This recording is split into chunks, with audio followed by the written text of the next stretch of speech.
Hey, hey, hey. Time for another out of this world story from our space. I caught my wife cheating and I ruined her life. Last year, I cut ties with my ex-wife Lucy. It was a decision I had to make even though she begged for me to stay. So fast forward, I decided to stay for the time being, not because I love her, or you might say I'm a doormat. No, I stayed around to make sure my kid was okay, but mainly to watch my soon-to-be ex-wife up close and to keep doing everything I can to make her suffer. I desperately wanted to ruin her life. Here's some background.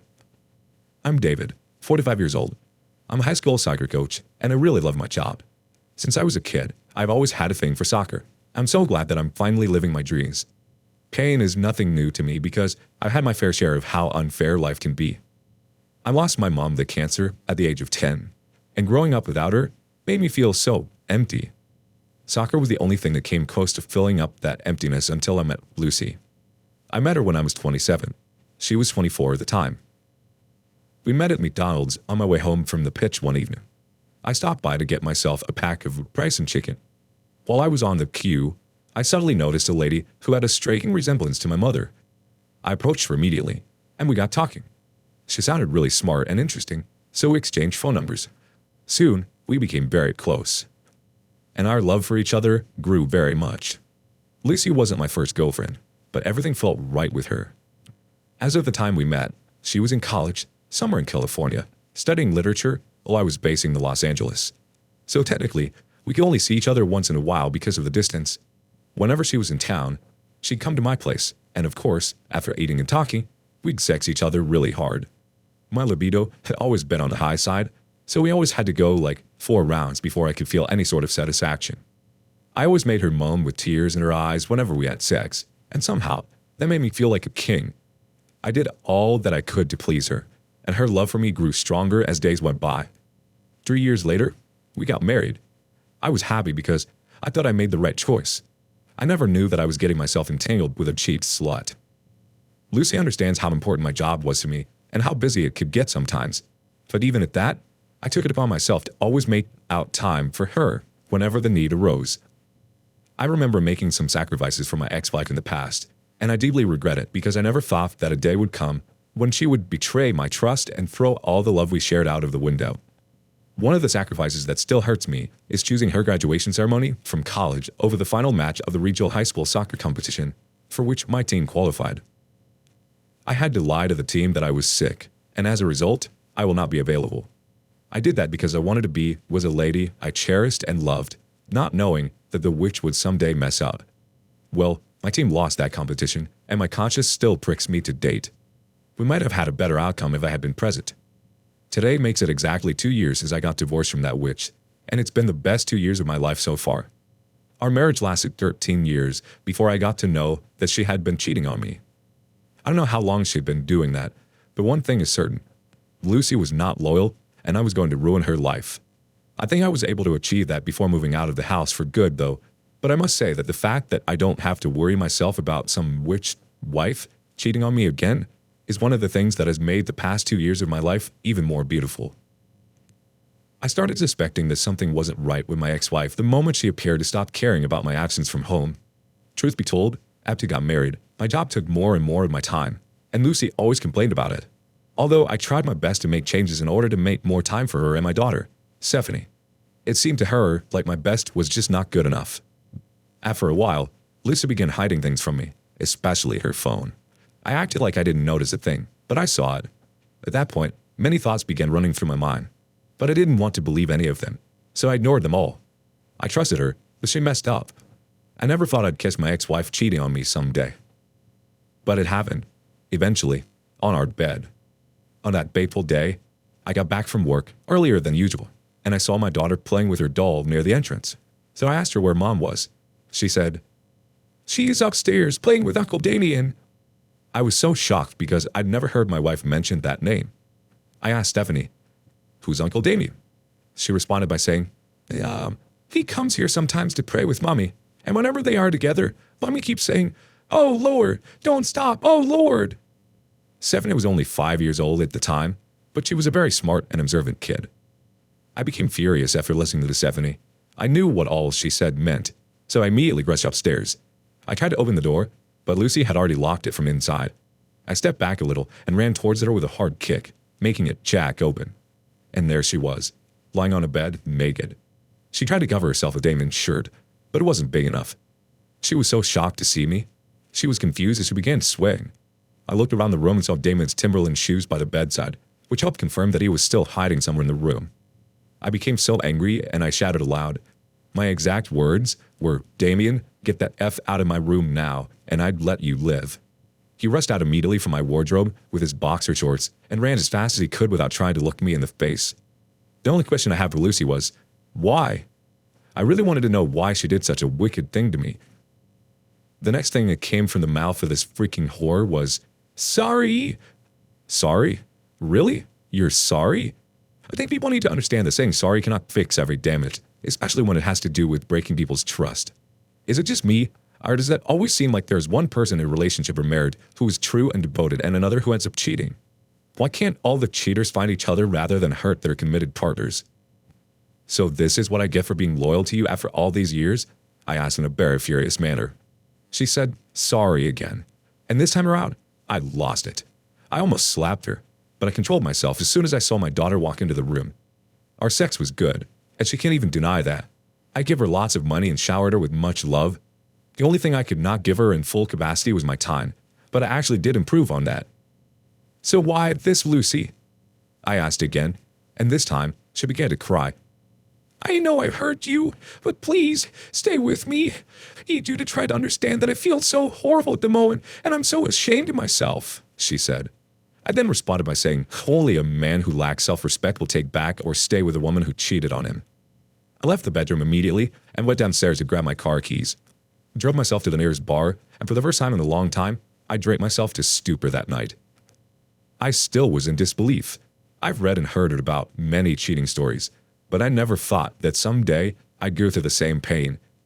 The more I thought about her, the more hatred I felt towards her. I wanted to hurt her so badly, so I started thinking of different ways to achieve that, especially the ones that would break her completely. I didn't ask her to block the guy from social media or anything afterwards because I clearly did not give an F about the marriage anymore. I had one goal and one goal only, to make her suffer and pay for her betrayal. Fast forward to 3 days later, after several hours of pain and resentment, I became vile and wicked.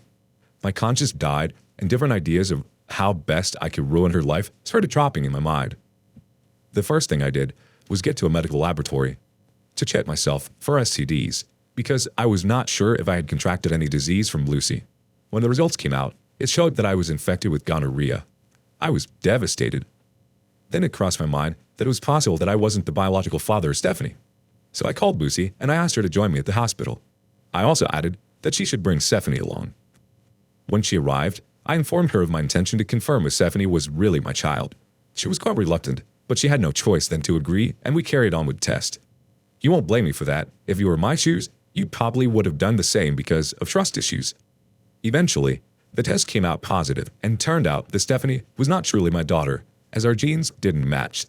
The funny thing is, she wasn't Damien's daughter either, which means that Lucy had been cheating for long. I didn't know how to react, so I left the hospital immediately. I left with copies of the test results. I headed straight to my lawyer to get our divorce papers ready. I went with printed copies of all her chats with Damien when I screenshotted from her phone and forwarded to my email a day earlier. It was really essential because I knew that there would be a need for me to show proof. I showed my lawyer everything, including the test results. He then informed me that he will begin the divorce process immediately. Shortly after leaving my lawyer's office, I went back home and decided to do something crazy to Lucy. I took a cash loan from a loan application using her personal information. I did it without her knowledge. Although it wasn't an easy thing to do, I just had to find a way. I took the loan because I wanted her to run into debt and have her credit score destroyed. I checked her balance first before deciding the amount to borrow. She had $3,000 in her bank account, so I decided to go for a loan of $20,000, knowing fully well that she earns $1,000 a month. A week later, she got a call from the loan company. She couldn't believe her ears. I overheard her saying, "I don't know you people. What loan? That's impossible. I think there's a mix-up somewhere. I didn't take any loan from you. I said I didn't do that. Do you get it?" I was so happy to see her in such a terrible position, especially because I was responsible for putting her there. She tried to talk to me about the call from the loan company, but I didn't give her the chance to say a word. I told her to fix her problems just like how she always finds a way to fix her sex drive whenever she wanted, without me. I was so upset, and I wasn't ready for any conversation with her. She was supposed to pay back the loan in a month. The time frame I chose deliberately because that was how long I planned to stay with her before moving on with my life for good. There's no way she would be able to meet up with that deadline. Soon, calls from the loan company became more frequent, and her frustration grew by the day. The loan company threatened to keep deducting $800 from her monthly income until she could fully pay the loan and the interest that comes with a delay in payment. While all of this was going on, I was already planning my next move. So the next day, I put a call through to her place of work pretending to be a customer. She worked as an editor for a publishing company, and I wanted to get her fired so bad. I planned to file a formal complaint to paint her in a bad light. When I was asked by the HR, Human Resources, department what her offense was, I told him that she lied to me about a child that was not mine and concealed it for years, and that she recently got me infected with gonorrhea because of her selfish and disloyal way of life. They were so surprised to hear such reports, although they thanked me and said that they would do their findings too. I forwarded the test results and screenshots to the HR, and 2 days later, Lucy got fired. I watched myself become a beast. Damn, I never knew that I could become so mean to somebody. Well, Lucy brought out that part of me. That's what you get when you take the ones who love you dearly for granted. She noticed how I kept to myself most of the time without saying anything to her whenever we were together. She wanted that to change, and she kept begging me to forgive her whenever she had the chance to. I stated clearly to her that God forgives, but I don't. Messing with me was a big mistake. You freaking messed with the wrong guy. She kept pleading and didn't listen. At some point, she decided to play the sex card on me. She started wearing some very sexy dresses around the house, thinking that only that would make me drill her. Ha! She really doesn't know me well. You were going to have to ask me for it. Which? The more my anger grew and more selfish I became. I wasn't ready to touch her, except she begged for it, like the cheap witch she is. She finally did, and I had sex with her with so much aggression. I put her in every uncomfortable position I could think of, and I ensured that I created an experience that was definitely going to be unforgettable for us knowing fully well what it would be my last sex with her. I spanked her several times and choked her severely. While we screwed, I made it clear to her that this was no make-up sex, and then it meant nothing to me. She kept moaning and crying, and I continued giving it to her till I got tired.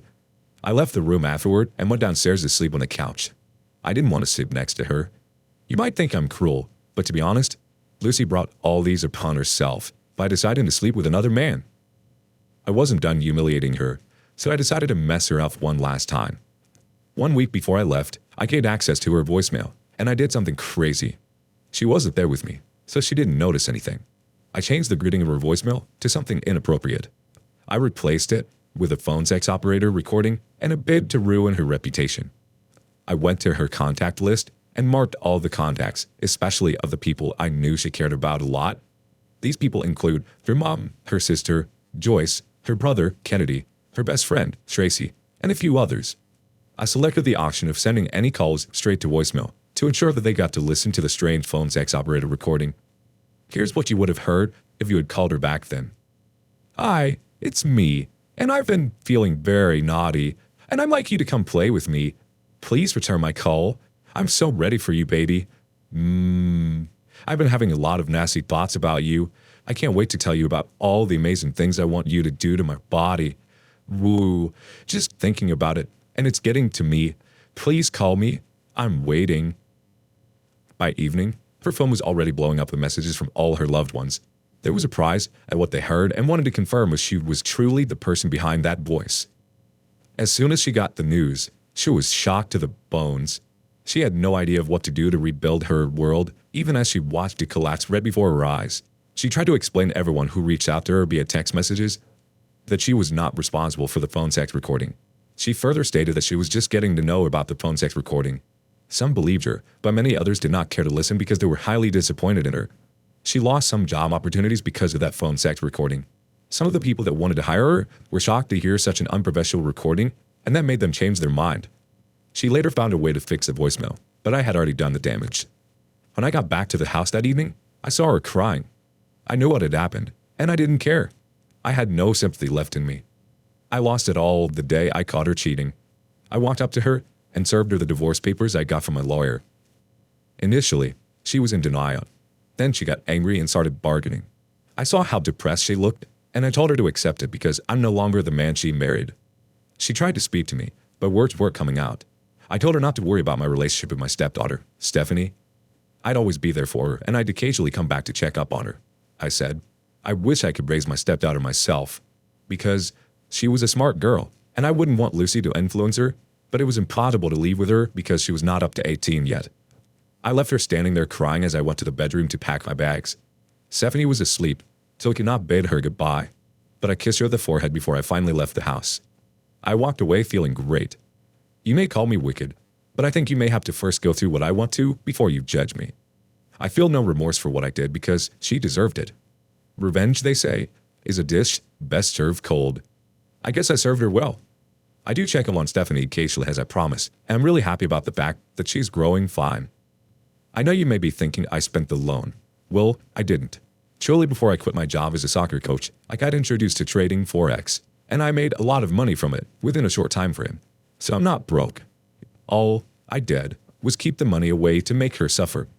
Lucy had to work 2 jobs after I left to be able to pay out for her loan.